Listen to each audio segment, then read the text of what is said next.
Our independence is meaningless unless it is linked up with the total liberation of the African continent. Nkrumah talked about borderless Africa. Yeah.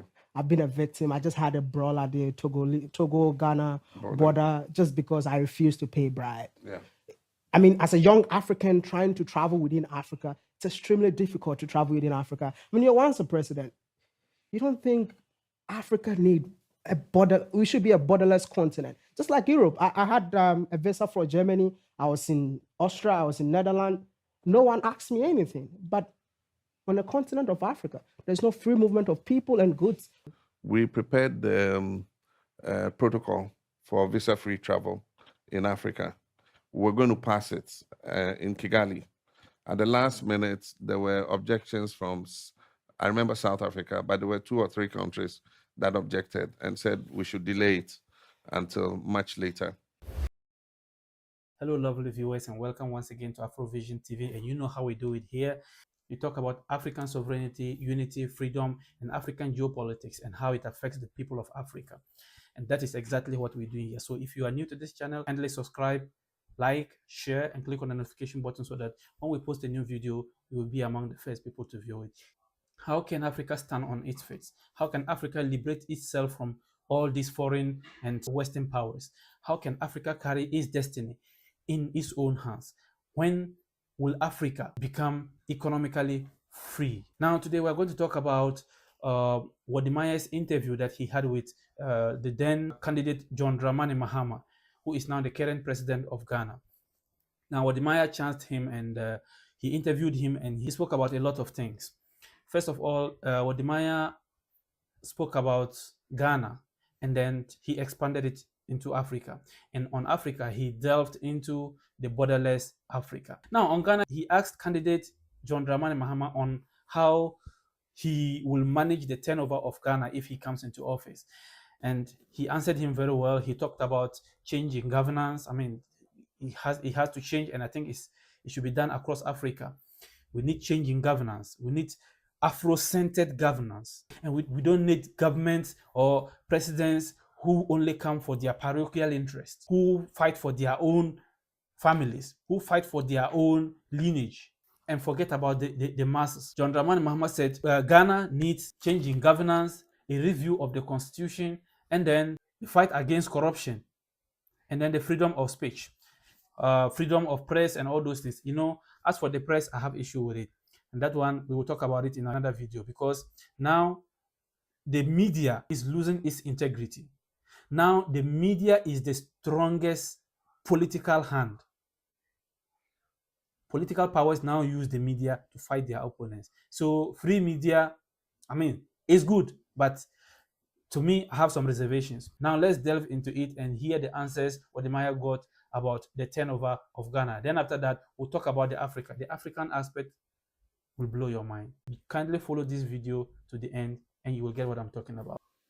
Your Excellency, you know, everyone has been saying that you're such a nice guy, but I thought it's just online. Yesterday I met you and Harry going somewhere. You were like, you know what? I'm busy, but I'll see you later. Did you actually came back to look for me? Yeah, I came and you came looked back for you. You were nowhere to be found. But it's good to meet you. No, yes, I've heard so much about you. And have you ever seen my videos before? Yeah, my children watch you, and they told me about you. I think you need to start watching me, and I know that you're gonna fall in love with me. I will. I will. Your Excellency, you know, these questions are coming from me. I'm gonna do more like the questions that a layman Ghanaian has been asking, and you know, general African questions and stuff like that. So my first question, I mean, you were once the president of Ghana, and the people of Ghana decided to change you. Yeah. I know and believe that you want to be president again. Well, maybe. You never know what happens.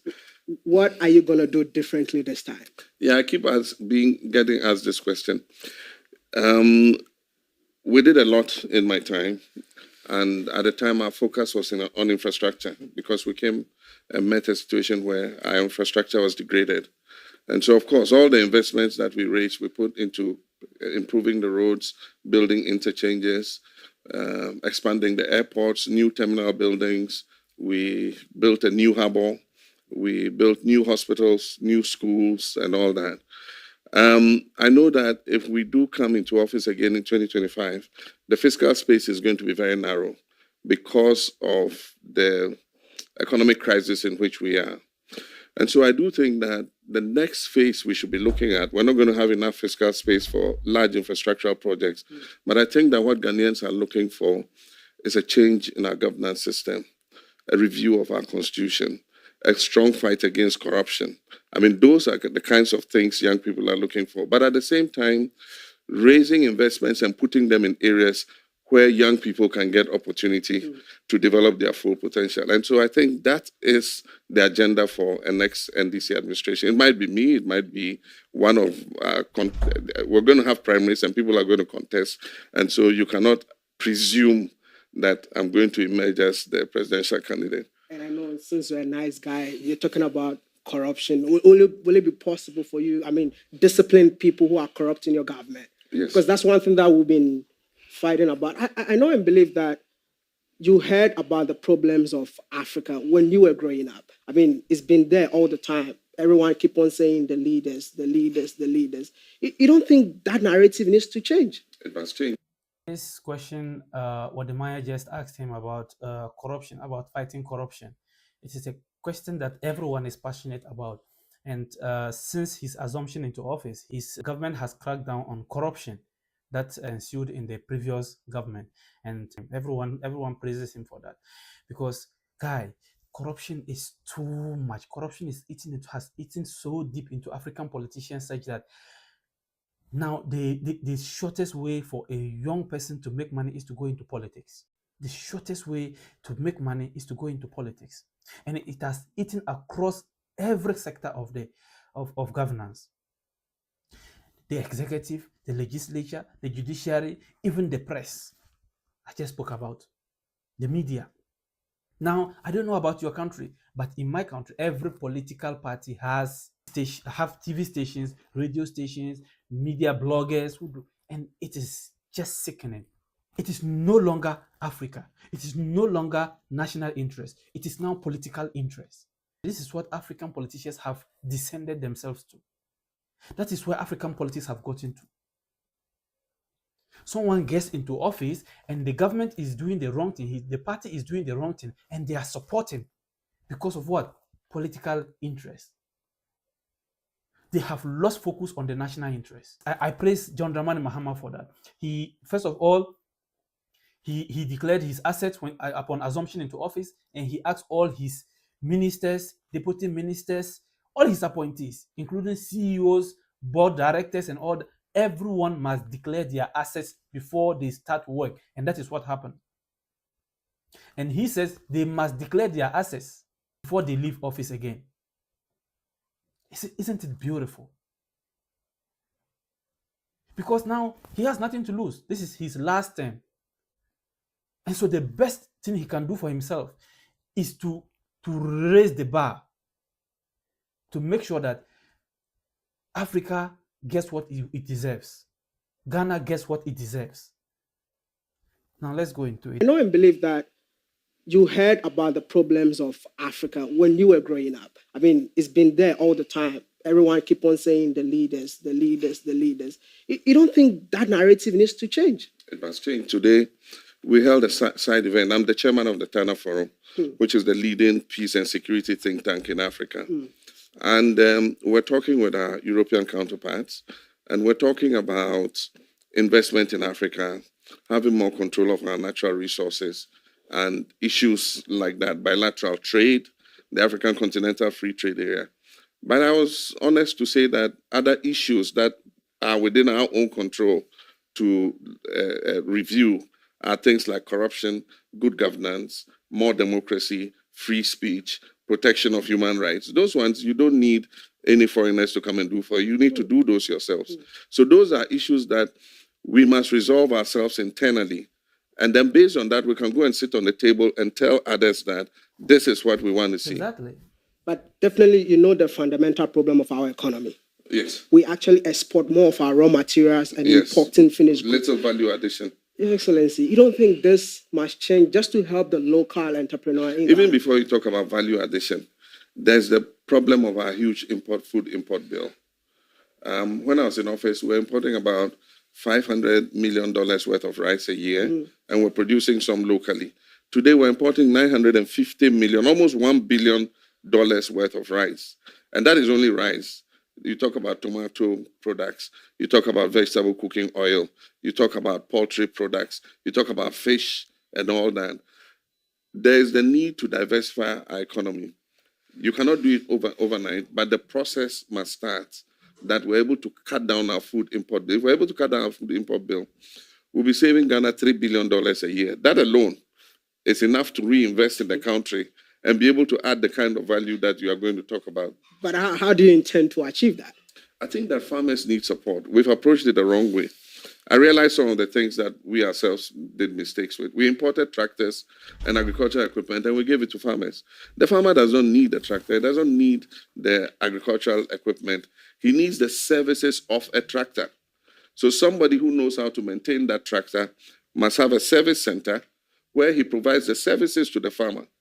But we gave the tractors to the farmers. In a year or two, the tractor has broken down because he doesn't know that every 6 months you must change the engine oil, you must change the filters, you must grease the tractor. He doesn't know that, so we'll approach it differently. I think that this government had an opportunity with the Planting for Food and Jobs. I think that money, part of it should have gone into setting up agricultural service centers where companies that know how to handle agricultural machinery keep the machines, but they offer the services to the farmer at a fee.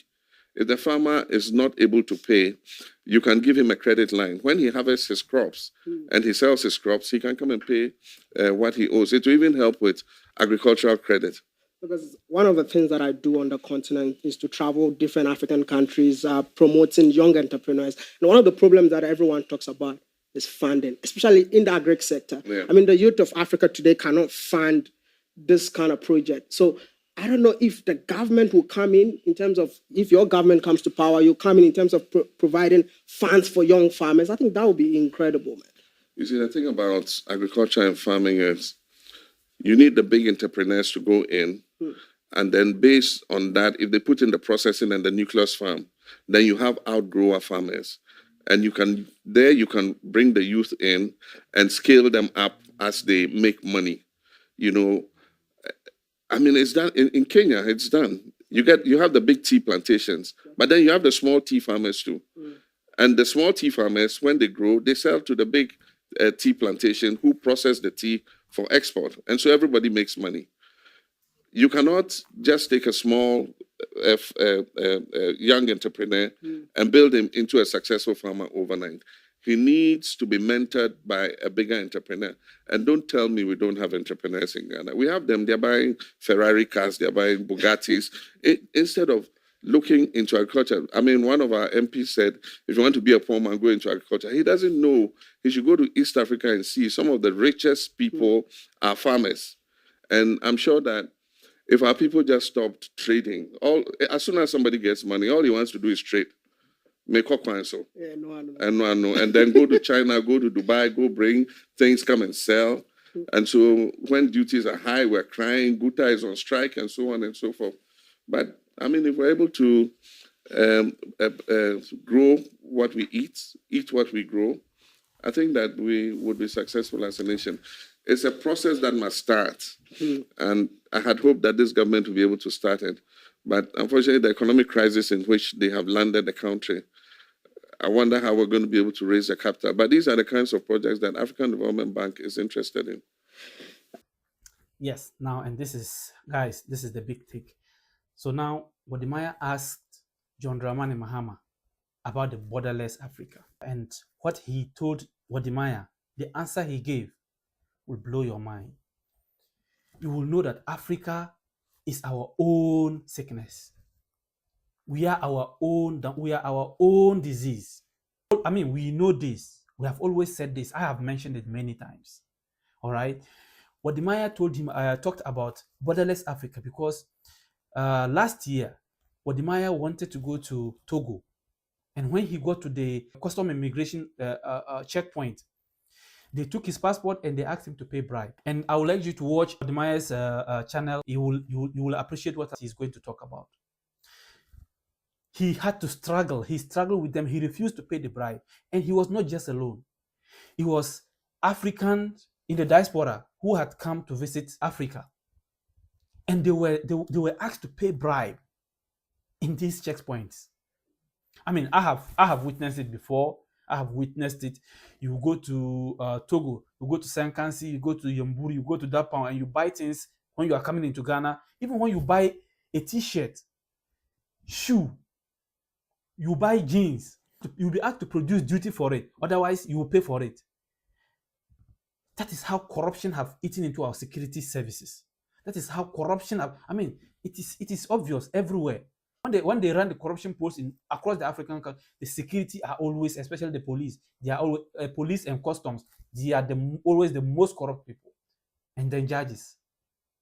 So where are we going? Look at these key institutions, security and then judiciary. And they are always the topmost corrupt person. They are even more corrupt than the politicians now. What are we doing to ourselves? And they take those monies and put it in their pocket. They don't pay it into the national coffers. They just take advantage of people, extort money from people to satisfy themselves. Meanwhile, they get paid at the end of the month.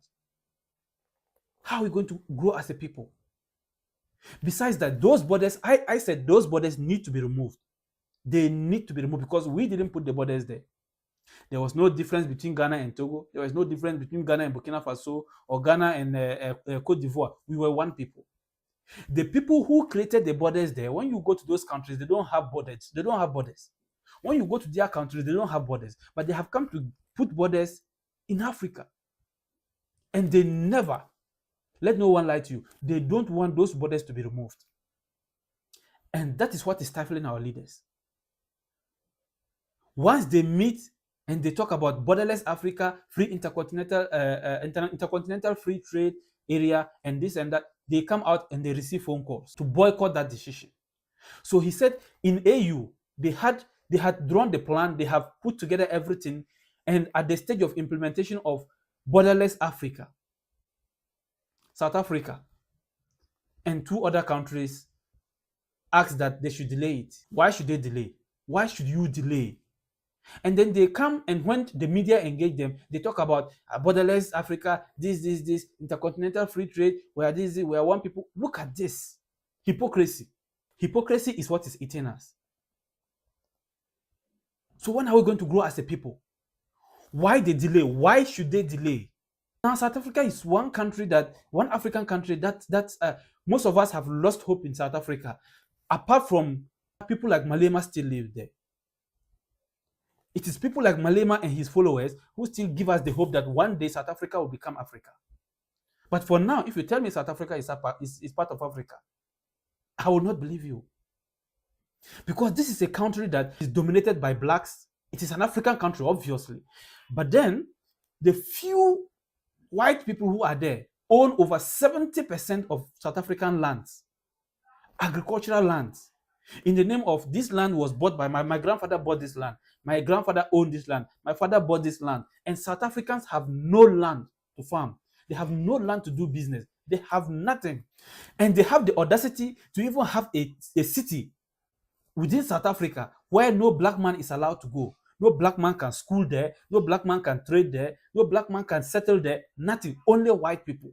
Tell me which part of Europe, which part of US, which part of UK can Africans own a community and say no one should settle there? No white man should do business here. No white person will school here. No, come on.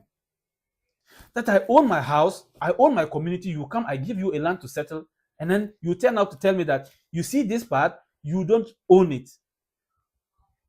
You can't come here. You can't step foot here. And South Africans, instead of fighting this issue, they rather tend to be fighting other Africans who come there to do business. So our current leaders are the problem of Africa. I pray that one day Julius Malema will assume the seat of presidency in South Africa and we will see the changes. Because these are the countries that when they lead the discourse, when they lead the conversation about free intercontinental free trade, borderless Africa and all those things, they are going to garner everyone. They are going to Ghana, they support. But what are we seeing? Their paymasters will not allow them. And that is what is killing Africa. Now let's listen to the answer Wode Maya got from John Dramani Mahama, the current president of Ghana. I think my audience will be a bit sad if I don't talk about Africa because we're focusing on Ghana too much. Yes. I know your father used to be in the Nkrumah's government. Yes. So are you a fan of Kwame Nkrumah? Yes. I grew up as an Nkrumahist. I still am an Nkrumahist. My actual first political orientation was CPP. Wow. Yeah, and so I joined NDC when it was formed. Nkrumah talked about borderless Africa. Yeah. I've been a victim. I just had a brawl at the Togo-Ghana border just because I refused to pay bribe. Yeah. I mean, as a young African trying to travel within Africa, it's extremely difficult to travel within Africa. I mean, you're once a president. You don't think Africa need we should be a borderless continent, just like Europe. I had a visa for Germany. I was in Austria. I was in Netherlands. No one asked me anything. But on the continent of Africa, there's no free movement of people and goods. I mean, I will want to ask you, because I'm so much advocate for this. And when you come to power, what are you going to do to change that? Well, I was president of Ghana, and so I was a member of the AU, Authority of African Heads of States. Mm. We prepared the protocol for visa-free travel in Africa. We're going to pass it in Kigali. At the last minute, there were objections from, I remember South Africa, but there were 2 or 3 countries that objected and said we should delay it until much later. Now, you know what I did? I came back to Ghana and I said, well, if the other countries won't pass it, we'll pass it in Ghana. And so I allowed visa-free travel for all African passports. You can apply for your visa at the airport. And people started taking advantage of it. Today, if you have an African passport, you can travel to Accra and apply for the visa when you get to Accra. And it hasn't changed Ghana in any way. Nothing extraordinary has happened. So I don't see why we cannot start with visa-free travel. In ECOWAS, we have it. ECOWAS, if you fly into Nigeria, you don't need a visa. I agree with you that the borders and the parochial things that the people do there it's not sanctioned. I mean, these are corrupt individuals who try to take advantage of a situation. Otherwise, in ECOWAS, we should be able to travel to and from each other's countries without paying anything, the passport control or whatever control is just for record purposes and to capture the statistics of how people go back and forth. But otherwise, you're not supposed to pay anything. And I do think that we should sanction people like that. You should have reported whoever it was. I did. I even made videos about it, but nothing happened. I see. And it's not just me, because I met thousands of people at the border who did not have the 2,000 francs just to cross to Togo, so they were stuck at the border. And the same thing happens from... Was it on the Ghana side? On the Togo side. So I finished... You have to pay 2,000 So it's everywhere. If the Togolese are coming to Ghana, they have to pay. If Ghanaians are going to Togo, they have to pay. It's something that exists at our borders. Is it a single stop border crossing point?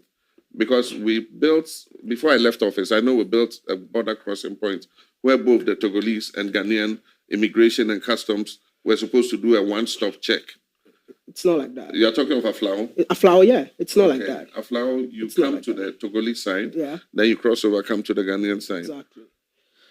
Before I let you go, I know my time is up, but Your Excellency, when it comes to Ghana, I know there is a national development plan, but we don't implement the national development plan, and that is hindering Ghana's development. I personally believe that Ghana will never develop if we don't start working on our development plan. It's just that I saw you did projects somewhere around the Volta region, going to the Volta region. When the next president came, they abandoned it. Yeah. I don't think it has to be like this. If there is a national development plan that if you're out of office, the next president that comes to power needs to make sure he continue where you left. What are you going to do different with this law that we have in Ghana? We developed the national development plan. We had a 40-year development plan, and we spent government resources developing it. We consulted the chiefs, we consulted everybody, the MPP were involved, we consulted parliamentarians, everybody. And then we adopted the 40-year development plan.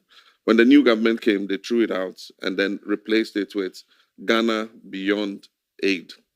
I haven't seen that plan yet. Nobody has consulted me on it. I don't know what is in it. But that is the unfortunate truth. Any new government that comes throws the development plan of the previous one away. And even though our constitution says that any government that comes into office must continue the projects, development projects of its predecessor government. Unfortunately, that doesn't happen. I started building 200 community day schools. You know, almost 50% of them are abandoned. Some are completed. This government has refused to open them. It's a pity, but that is part of what is holding us back as a country. Your Excellency, thank you so much for your time. This is our away match, yeah? And I know and believe that we're going to have home match when I see you in Ghana. Thank you so much for coming. No, I really appreciate you. But I just want to take the opportunity to extend my condolences to the family of our football staff, Christian Achu, who died in the Turkish earthquake. Yeah, may his soul rest in peace. Thank you. Thank you.